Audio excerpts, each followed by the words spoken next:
The views and opinions of this broadcast do not reflect the views and opinions of Armed Media, New Productions, and its affiliates. Enjoy the show. Pump up the volume on your parenting with Parent Pump Radio. Tune into something different that makes a difference. At Parent Pump Radio, instead of a ripple, we choose to create a splash.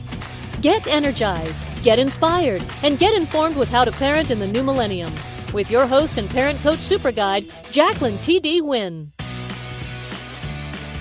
This is Jacqueline T.D. Huynh, and welcome to Parent Pump Radio. Our show is all about dynamic family leadership and leaving a profound legacy for our children. And this year, we've added family financial freedom as a major topic. One of the ways you can learn to get financially free is to purchase my new book. It's on Amazon. It's called True Legacy Wealth, Creating Generational Wealth Through Real Estate Investing. And then when you're ready to invest in real estate, join our turnkey program. You have a regular job or you're too busy to be dealing with all the hassles of looking for a property, managing it, then that's where we can come in. We do it all. We will purchase the property, we renovate it, we manage it, and then you just have to purchase it and make the money. All the properties are between $50,000 and $150,000, and they cash flow now. You can go to our website at truelegacywealth.com to get more information and sign up for a free membership to receive ongoing properties. Contact me to get a 45-minute complimentary consultation so we can strategize where you are, where you want to be. You can go to info@integrativeminds.com to email me. You can call me at 424-262-4433. That's 424-262-4433. Or just go to truelegacywealth.com and sign up for a 45-minute consultation. Our show is available on iTunes, Google Play, Stitcher, YouTube, and syndicated on rethinkradio.org, oneideaway.com, and Armed Radio. Okay, so this is the second part of our cybersecurity episode. Go back to the first one if you missed it. Our guest today, again, he's back. He is a digital forensic investigator at Edelson PC, where his practice focuses on a variety of tech-related cases regarding privacy and information security.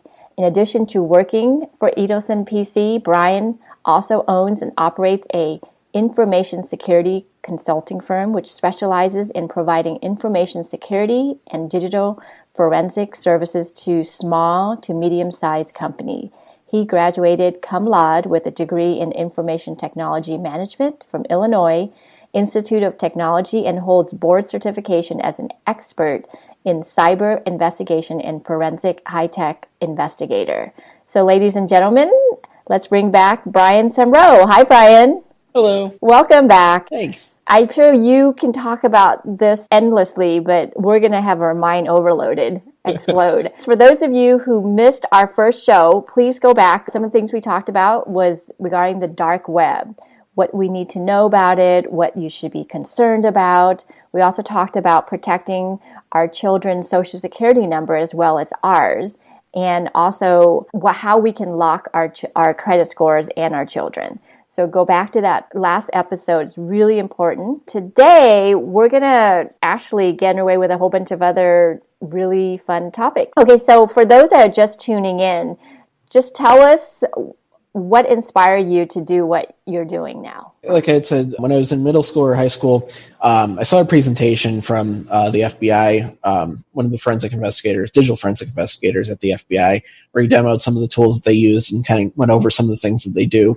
And I just thought, oh, that's so cool. I was kind of geeking out over it. And then I basically decided that's what I want to do. And I kept pursuing that going forward. I kind of knew that I wanted to do something in technology, but that kind of just, reinforced exactly what I wanted to do. Okay. What are some of the best ways for us to keep an eye on our kids and what they're doing online? Well, one of the things is, it sounds weird coming from somebody who works in IT, but I tend to recommend the less technical solutions whenever possible. If you're able to manage it and just be with your kids when they're using certain websites and keep an eye on them, by hand, that's probably going to be the best option if it's possible. One of the things to keep in mind is, there's various technology tools out there for being able to monitor your kids and keep track of what they're doing, maybe track their cell phones, stuff like that. But you always have to kind of be thinking about what would happen if this ever got into somebody else's hands. And there's been a couple instances where security researchers have found vulnerabilities in some of these monitoring tools that basically allow any registered user to be able to view anybody else's account. So basically just it's changing a little ID in one of the cookies, and you're able to basically just view anybody else's account. And luckily, I don't think that there's been too many instances where that's actually been exploited by somebody to try to exploit a child or something like that. But it just shows that it's possible. And as we start getting more into this realm of tech savviness and having more people being aware of what's out there, I think it's more and more likely that we're going to start seeing that being used for malicious purposes, where somebody is able to literally track your kid's location through the same app that you're trying to do the same thing with. So just because you can doesn't necessarily mean that you should. If you are going to have to use a technology control out there, try to make sure it's one of the main ones. There's kind of two main ones that I think of. I'm not going to advocate for them specifically, so I'm not going to say their names. But, when you say parental controls, there's two companies that kind of jump out. I'd probably use one of those two. What's the Google search word that you would use? Parental controls, browser controls, something like that, just to be able to find one of those two. Like I said, if you're able to, manage staying with them when they're using a website, that's probably going to be best. Which probably is not going to happen. Yeah.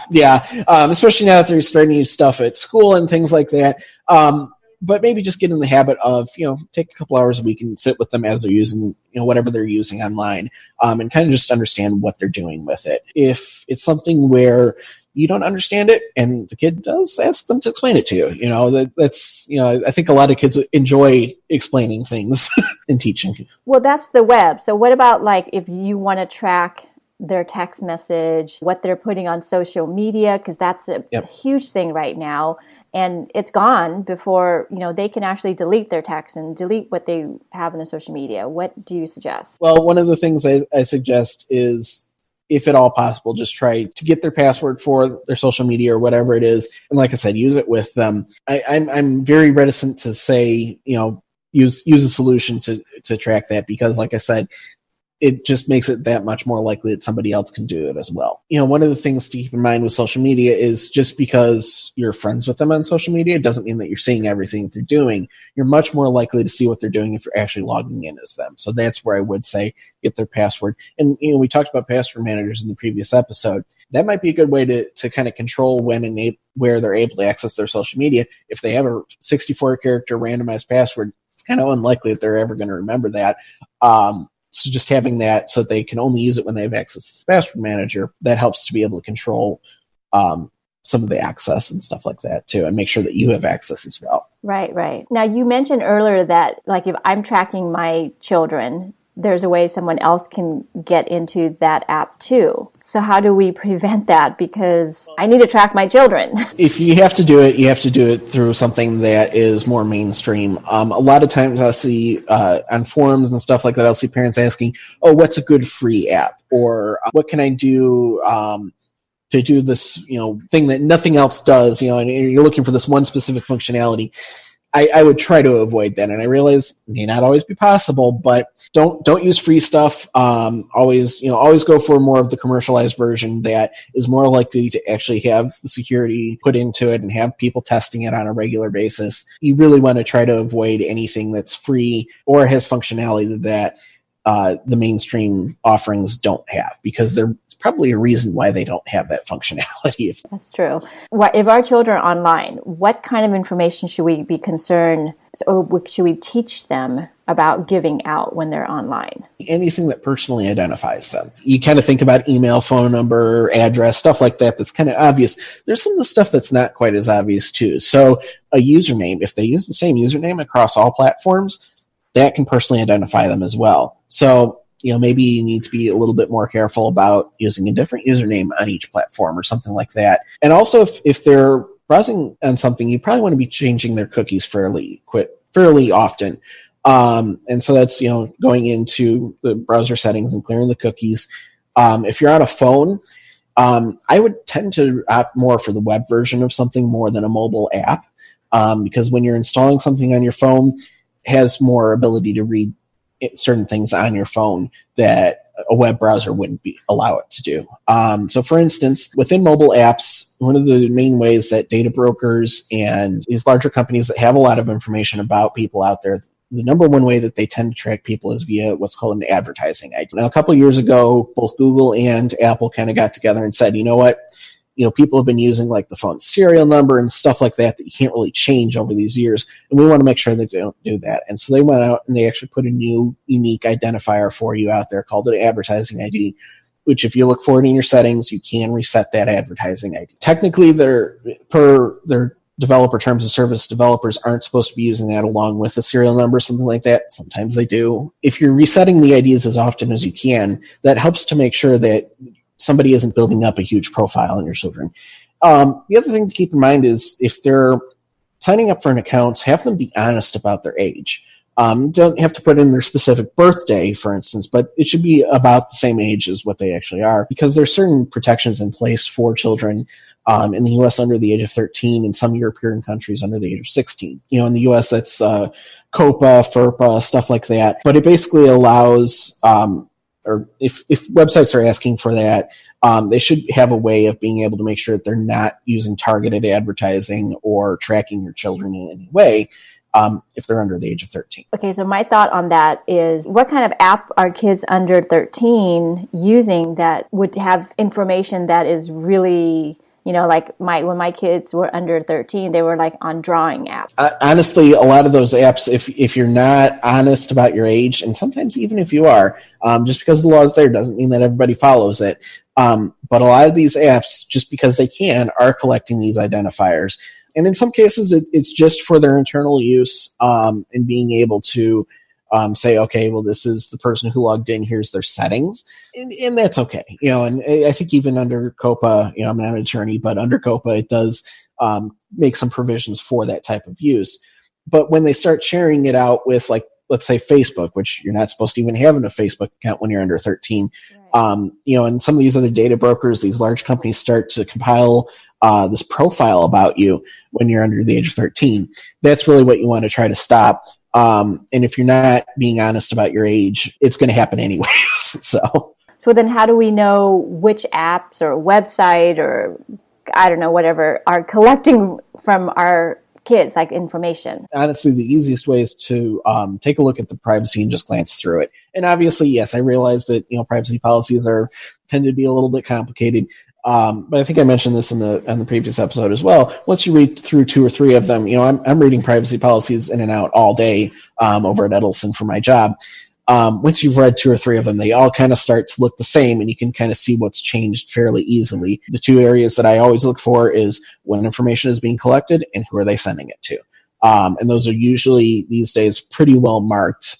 If you're using one that's not quite a mainstream app, it might not be as likely to be marked, but especially with Google and Facebook or any of the well-known children's apps, it should be fairly easy to determine what they're collecting and who they're sending it to. I mean, I would think they're collecting these information so that they can upsell things to our children. What are some dark things that they could be doing with the information? One of the interesting things is, for a while now, one of the things that we've been saying at Edelson is, hey, when you're amassing these huge profiles about people online using unique identifiers, eventually we're going to get to the point where just having that unique identifier, you can identify somebody by name, have their preferences and all that. It's actually interesting because we're actually starting to see that come true now. Before it was kind of just hey, this is something that could happen. Now it's something that actually is happening. And we're actually seeing instances where not even just, these unique identifiers, but browsing cookies even. There's things that people can put on their website that allow them to basically get somebody's, name, email, sometimes even mailing address, just by the browsing cookies that they have as they're using the web, because it's correlating all this data together. So if somebody was to get a hold of that, they could have your location. That's not a good thing.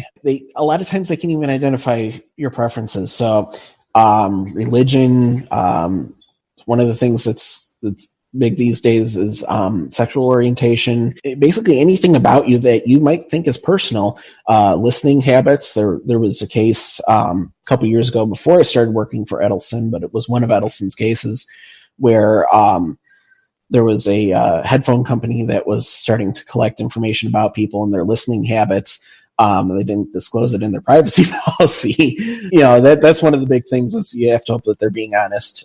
I think that it's getting to the point now where there's enough companies out there, like Edelson, and the FTC that companies are starting to be honest about this, what they're putting in the privacy policy, and they're trying to be careful about it. On occasion, you can get some companies, but for the most part, what you see in the privacy policy is probably what they're actually going to be sending. And so being able to look for that and say, here's what we need to be careful of, and mainly making sure that it's only being used internally and that they're not sending it out to somebody. And it's the same with even the stuff at their school too. A lot of schools these days will provide you a list of what is being used within the school in terms of software. But if they don't do that, I would go out and ask them, because they should have a list of that somewhere. Even if it's not something that they're proactively sending out. Now, you mentioned cookies earlier. Do browser cookie really matter when we're visiting website? And if yes, how often should we be clearing the cookies? Even just with browser cookies, there are technologies out there to allow people to track you by name, email, mailing address. Right now, the technology that I've seen claims to have about a 50% accuracy. So, it's still in its infancy, but still 50% is... That's still pretty... That's pretty good. 50% of the time they can find out where I am. So I think a good part of the chunk that they can't figure out is probably due to people clearing their cookies on a fairly regular basis. So one of the cool things you can do with your browser, and makes browsing the web a little bit harder because you get logged out of stuff all the time too, but you can actually set your browser so that every time you close it, it clears out your cookies. But then then you have to re-log in every website. Yeah, that's where having a password manager comes in handy, because then if you have the web extension installed, you can just click log in because it automatically fills your username and password. That's the downside of clearing cookies is cookies are also used for legitimate purposes too. So they're basically what allows a website to keep you logged in as you're using the website. So every time you click on something on a website, technically every request going back to the server, it doesn't know who you are again. And so cookies send that information back to the server saying, hey, you already checked us out. This is who I am. Here's, my authentication. This is how you know who I am, who I say I am. And so cookies have that legitimate purpose. They even have the purpose sometimes of saving your preferences. So like, let's say, I have a website and I don't want to save your preferences on my servers for, privacy or security reasons. I can save it in a cookie instead and have that being sent back. So that's getting more and more rare. But those are some legitimate reuses for cookies that do get cleared out when you clear out your cookies. But it's still a good idea. If you're not going to do it every time you close your browser, maybe every week, every month, whatever you feel is comfortable for you. But the more that you do it, the less people are going to be able to track you through your cookies and unique identifiers. So the cookies are what remembers your password and that you've been there. Then Yep. What's the cache? Cache is basically saved files. So as you're browsing a website, like all the images and stuff that's on the website have to download to your computer. And that takes up time. So what your computer does a lot of times is it will save a copy of that locally. So it can say, oh, I already know what this is. I can just pull that up from my cache instead of having to pull it down again. Now, eventually it does get to the point where that's so full that it takes longer for it to search that than it does to pull it down again. So clearing your cache on a regular basis is not a bad idea. It doesn't necessarily help a ton from a privacy perspective, but just from a general maintenance perspective of computer, clearing your cache and cookies is okay. Privacy-wise, it doesn't really...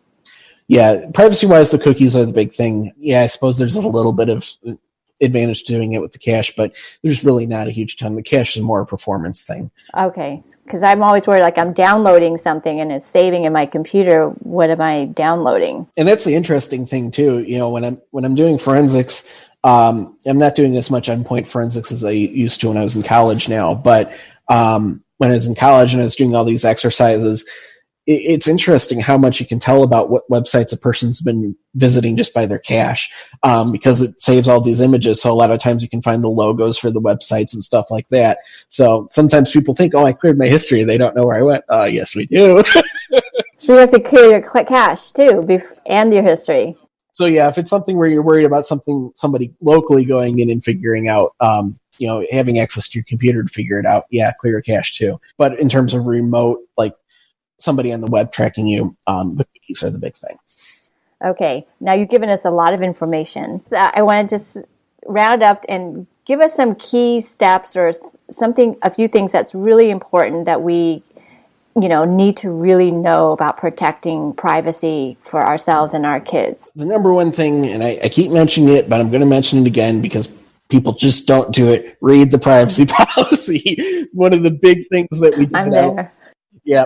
One of the big things that we do at Edelson is we try to make it so that companies are being honest with people about what they're collecting and who they're sending it to. Our big thing is transparency so that you can make an informed decision, right? And that's ideally what privacy policy should do. Sometimes they have a summary. I don't always trust that the summary is 100% accurate. I always go look at the legalese, because if you find those sections of what are we collecting, who are we sending it to, is generally pretty straightforward. Sometimes you have to click around a little bit before you find it, but once you find it, those are the two main things you want to be looking for. And then, yeah, like I said, clear cookies on a regular basis. So if you're using Chrome, it's Control-Shift-Delete is the shortcut to get to your clearing your cache cookies. Is that the same on a Mac as well as a PC? I'm not sure about on Safari, but in terms of Chrome on a Mac, yes, it is the same. I believe it's the same on Firefox and possibly Edge. I haven't used Edge enough to be able to say for sure. Password manager. Yep, use a password manager. So ideally, even use unique usernames on platforms, especially for children on video game platforms and stuff like that.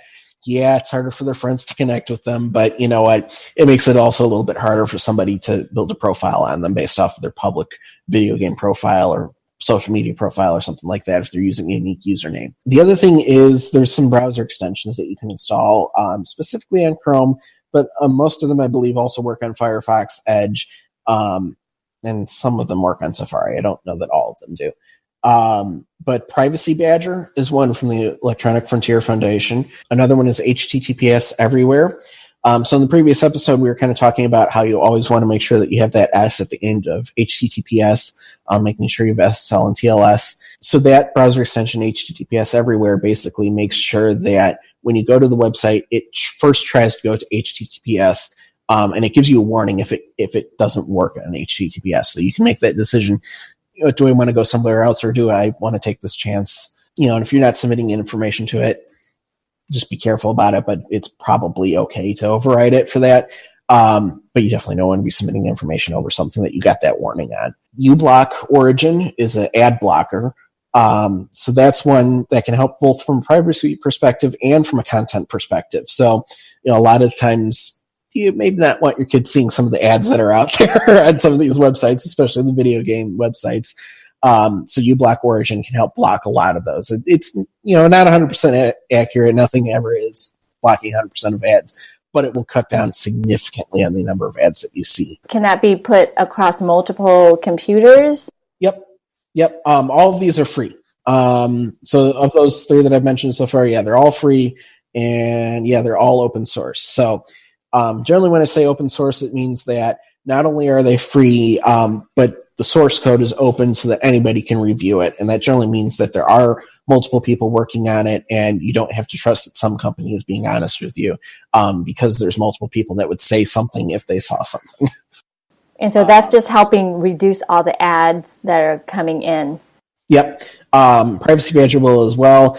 On occasion, Privacy Badger will break some stuff with websites, but you can just click on it and click disable for this website. So if you have a website that's like, wait, this isn't loading right, just try that and it will probably fix it. But Privacy Badger basically is a really good way of blocking a lot of the tracking stuff. So what it'll do is if it sees something that could be tracking you on more than 3 websites, I think it is, it'll add it to the list of things that it's blocking, which is really good for stopping some of the data aggregation and stuff like that. And then also if you're on a mobile phone, if possible, try to use a web browser over the mobile app. Like I said, if you're using a mobile app, it gives it access to a lot more information than if you're doing something over a web browser in general. And then if you are going to use mobile apps, reset your advertising ID fairly regularly. What does that mean?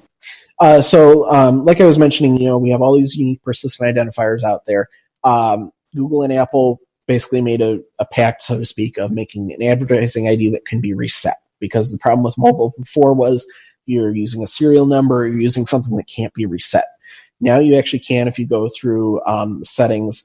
You know what? I'll find a link that says how to do it. I know how to do it on Android, but I don't know off the top of my head on iPhone. But I'll find a link that shows how to reset it, and we can put those in the show notes as well. Okay, that's awesome.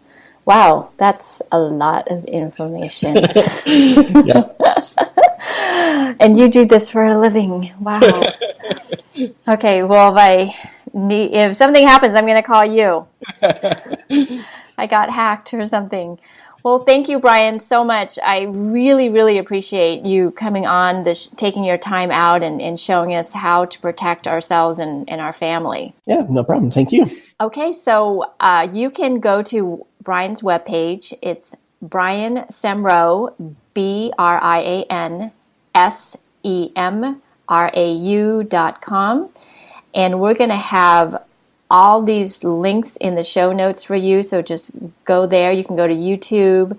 You can go to iTunes, and we'll have it all in there. Well, thank you so much, everyone. And Brian, have a great day. Thanks, you too. Okay. Until next time, always be learning and always be growing.